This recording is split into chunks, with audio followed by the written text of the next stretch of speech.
aan ku bilownay dhegaystayaal dadka tiradoodu ay kor u dhaaftay 7 bilyan ee qof ee dunida guudkeeda ku nool ayaanu inta badan maqalnaa amaba aragnaa waxyaabo dumarka u gaar ah iyo weliba kuwo kale oo raggu ay adeegsadaan oo gaar u ah iyadoo ay ku xidhan tahay hadba halka iyo weliba goobta la joogo iyadoo dhinaca haddii uu ka soo gudbo dhinaca kale islamarkaana uu la wadaago waxyaabihii gaarka u ahaa ay noqoto waxyaaba la yaab leh islamarkaana isha si gaara loogu hayo iyadoo sidoo kalena taasi beddelkeeda ay barbar socoto waxyaabo kale oo ay wadaagaan labada dhinacba amaba ka dhexeeyaan haddaba dhegaystayaal maalmihii lasoo dhaafay waxaa dunida qaybo badan oo ka mida warbaahinteeda ugu caansan si weyn loogu qaadaadhigaya hoteel haweenka u gaar ah oo ay mamnuuc ka tahay inay raggu karaystaan amaba ay u soo hurdo doontaan kaasoo si weyn u soo jiitay indhaha dunida islamarkaana keenay in haween badan ay degaan oo ay ka war doonaan sidoo kalena ay raggu si dhow isha ugu hayaan bal haddaba dhegaystayaal aan soo dhoweeya Sahare Ciidlan Nuur oo sheekadaasi si dhow ula socotay islamarkaana inooga warrami doonto hoteelkaasi halka uu ku yaallo qiimaha habeenkii lagu seexdo iyo weliba sababta haweenka gal loogu gaar yeelay cabdixkiinow hoteelkan magaciisa waxaa la yidhahdaa Somdona Hotel wuxuu ku yaalaa meel u dhow magaalada la yidhaahdo Porto Cristo oo ku taala dalka Spain waa hotel darajadiisu fiican tahay laakiin aan ahayn hoteelada aadka u qaaliga ah waxaa lagu qiimeeyay 4 star inuu yahay ama 4 xidigood inuu yahay hoteelkan gebigiisaba waxaa la yidhi waa ku dhawaad 40 qol ayuu ka kooban yahay 39 qol buu leeyahay inta la seexdo marka la eego waxaa la yidhi hoteelkani wuxuu noqonayaa dumarka oo kaliya yimid ay karaysan karaan rag looma ogola rag ma soo karaysan karaan haddii xitaa qof nin magaalada meel ka seexdo waayo hoteelka lagama kiraynayo cabdixakiin yaa waa in darbiyada seexdo marka aad iyo aad way marka Sahra maxaa ugu gaara marka dumarka iyo ka helaya sababta uu dumarka gaar looga dhigay maxay markaad kullayba maqasho meeshaasi waa dumar kaliya waxa maskaxdaada ku soo dhacaysa in adeegyada dumarku u baahnaayeen ay dabcan meesha ka agdhowdahay hoteelku wuxuu leeyahay barkadii lagu dabaalanayay waxa kale uu leeyahay meeshii timaha iyo jirka lagu qurxinayay lagu hagaajinayay library buu leeyahay meel xagga sare ah oo banaan buu leeyahay oo fooq halkiisa ugu sarreysa kuraas ay taalo oo ay dumarku iskaga leersan karaan oo casriyahoodii shaahooda ku cabi karaan marka aanay maaragtay hurdina maanay maqnayn hoteelku adeegana uu leeyahay wuxuu leeyahay makhaayadii iyo meeshii cuntada laga cunayay iyo meeshii cabitaanka wuxuu leeyahay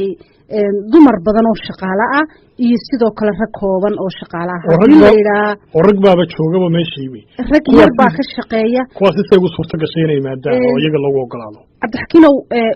waxaa loogu ogolaaday raggaasi inay ka shaqeeyaan inkastoo tiradoodu aada u koobantay sida maamulaha hoteelkaasi uu sheegay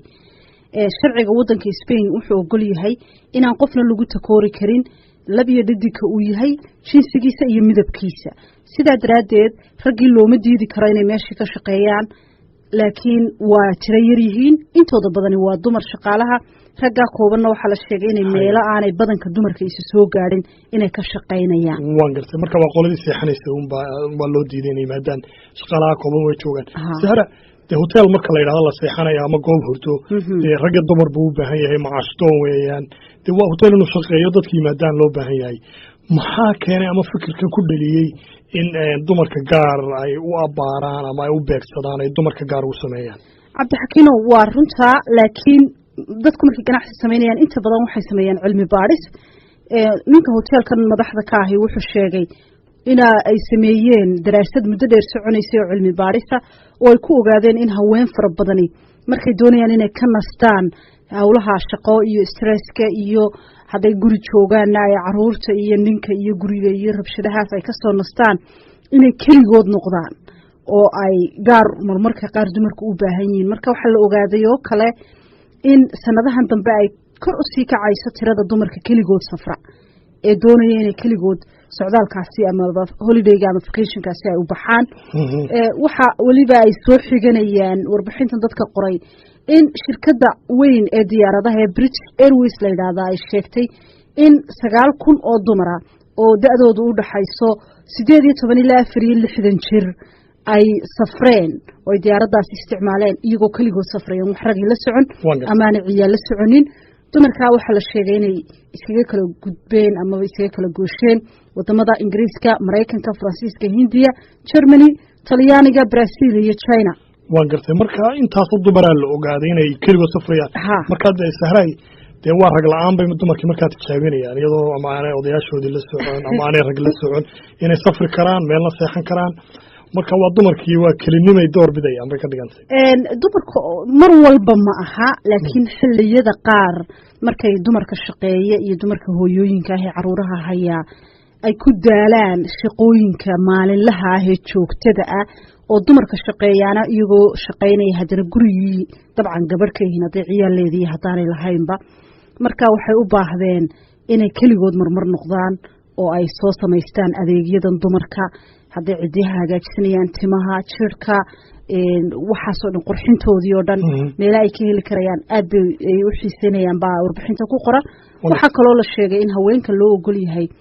inay soo seexan karaan hoteelkaasi ama ay degi karaan da-doodu ay 14 jir iyo wixii ka sarreeya 13 jir looma ogola iyo wixii ka yaryar marba haddii la yidhi ragma soo gelaya waa rag waa dumarun bay gaar u tahay oo 14 iyo wixii ka weyn marka cidda laga nasanaya garo waa raggii un ya caruurtii dabcan 13 jir iyo wixii ka yarayagana waa loo goynaya marka caruurtiina waa loo goynaya raggiina waa loo goynaya labadaas laga nasanaya ugu dambeyn saar hadda ku weydiiyo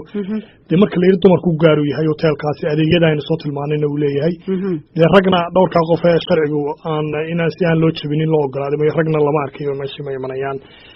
taw qiimihiisu muxuu noqonayaa hotel qaaliya kole faraha lagaga gubtay ma noqonaya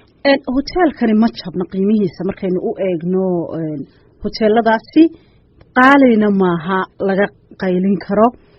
qiimuhu wuxuu u dhexeeyaa lacagta yuroga iyo lacagta poundka marka lagu eego ee laga isticmaalo halkaasi lacagta yuroga waxa weeyaan 27.50 ama 27 iyo badh ayaa habeenkii lagu seexanayaa oo lacagta yuroda ah lacagta poundkana waxa weeyaan 46 pound ayaa habeenkii lagu seexanayaa hoteelkaasi waxa dheer cuntadii iyo dabcan adeegyadaasi kale haddii ay gabadhu u baahato kolba intii ay u baahato ay tahay weliba cabdixakiinow waxaa la yidhi dumarkii hoteelka degayey aad bay uga mahad celiyeen inay helaan meel dumar keliya unoo dee lama kala xanaaqaanahoo ay nafis ku dareemayaan marka waa la mahdiyey baa tahay aad iyo aad kolley suuq badan hel marka suuq badan haysta waxa uu yidhi ninka managerka ah ee la waraystay oo ninka u ah hoteelkaasi madaxda ah oo la waraystay wuxuu sheegay in uu markastaba buuxo sidii hoteelkaasi laba kala heli maayo kolka aad iyo dee xawaleedu waa lacagaysatay waayo saarade kulley mar haddii hoteelkan la sameeyey oo dumarkiina arkeen de keligood safrayaan hoteelkan ay gaar u heleen de kulley branchiyo amaba qaybo kala duwanna waa samaynayaabay ka dhiganta ama de waxyaabo kaleo iyagana waa la arki karaa iyagana dumarka ay gaar u yeelanayaan weliba cabdixakiin waan kuugu dara ee dee malaha hoteelkanubay dadka qaar la yaabayaane dhowaan waxaa dalka indiya laga hirgeliyey xarun tareen oo meesha la yidhaahdo shaibuur laga sameeyey gebigiisaba dumar baa ka shaqeeya dumar baa tareemada wada dumarun baana isticmaali karaa gebigiisaba waxaa la yidhahdaa xarunta tareenka ee dumarka haween keliya rag maba soo korayaanba kan xataa makaani kama noqonayaan baa layidhi kulley lakala maarmi maayo ciladi gasho kulle miduma kuogo lakala maarmi maayo ilahay waa isku abuuraya laakiin se waxoogaha soo nastaan dumarka la daayo may awoodaha ayay tijaabinayaan baan u malaynayaa dumarka qaarkood mar walbana waxaan u malaynayaa inaanay suurtagal ahayn in raggoo keliyina meel joogaan dumarkoo keliyina meel joogaan laakiin ay tahay adeegyada ay dumarku qaban karayaan inay marmarka qaarkood banaanka soo dhigaan aad iyo aad baad mahadsantahay adiga mudan cabdixakiin aad bay dhegaystayaal sahre u mahadsan tahay welina waxaad nagala socotaan barnaamijkii cawayska washington